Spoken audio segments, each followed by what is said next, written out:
ಜನಶ್ರೀ ನ್ಯೂಸ್ಗೆ ಸ್ವಾಗತ. ನಾನು ನಿತಿನ್ ಮಂಜುನಾಥ್. ಕುರಿದೊಡ್ಡಿಗೆ ಆಕಸ್ಮಿಕ ಬೆಂಕಿ, 30 ಕುರಿಗಳ ಸಜೀವ ದಹನ. ಹಾವೇರಿ ಜಿಲ್ಲೆಯ ರಾಣಿಬೆನ್ನೂರು ತಾಲೂಕು ವ್ಯಾಪ್ತಿಯ ಹರಣಗಿರಿ ಗ್ರಾಮದಲ್ಲಿ ಆಕಸ್ಮಿಕವಾಗಿ ಕುರಿದೊಡ್ಡಿಗೆ ಬೆಂಕಿ ಬಿದ್ದು ಸಂಪೂರ್ಣ ಭಸ್ಮಗೊಂಡಿದೆ. ತಡರಾತ್ರಿ ಗ್ರಾಮದ ಹುಚ್ಚಪ್ಪ ಮುದಿ ಅವರಿಗೆ ಸೇರಿದಂತಹ ಕುರಿದೊಡ್ಡಿ ಬೆಂಕಿಗಾಹುತಿಯಾಗಿದ್ದು ಸುಮಾರು 30 ಕುರಿಗಳು ಸಜೀವವಾಗಿ ದಹನಗೊಂಡಿವೆ.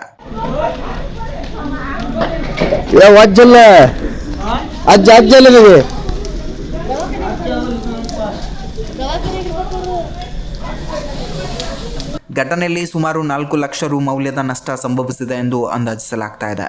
ಕುರಿದೊಡ್ಡಿಗೆ ಕಿಡಿಗೇಡಿಗಳು ಬೆಂಕಿ ಹಚ್ಚಿರುವುದು ಮೇಲ್ನೋಟಕ್ಕೆ ಕಂಡುಬಂದಿದ್ದು, ಸ್ಥಳಕ್ಕೆ ಗ್ರಾಮೀಣ ಪೊಲೀಸ್ ಠಾಣೆಯ ಪೊಲೀಸರು ಭೇಟಿ ನೀಡಿ ಪರಿಶೀಲನೆ ನಡೆಸಿದ್ದಾರೆ. ಈ ಕುರಿತು ರಾಣಿಬೆನ್ನೂರು ಗ್ರಾಮೀಣ ಪೊಲೀಸ್ ಠಾಣೆಯಲ್ಲಿ ಪ್ರಕರಣ ದಾಖಲಾಗಿದ್ದು ತನಿಖೆ ಮುಂದುವರೆದಿದೆ. ಇದೇ ರೀತಿಯ ನಿರಂತರ ಅಪ್ಡೇಟ್ಗಳಿಗಾಗಿ ನೋಡ್ತಾ ಇರಿ ಜನಶ್ರೀ ನ್ಯೂಸ್.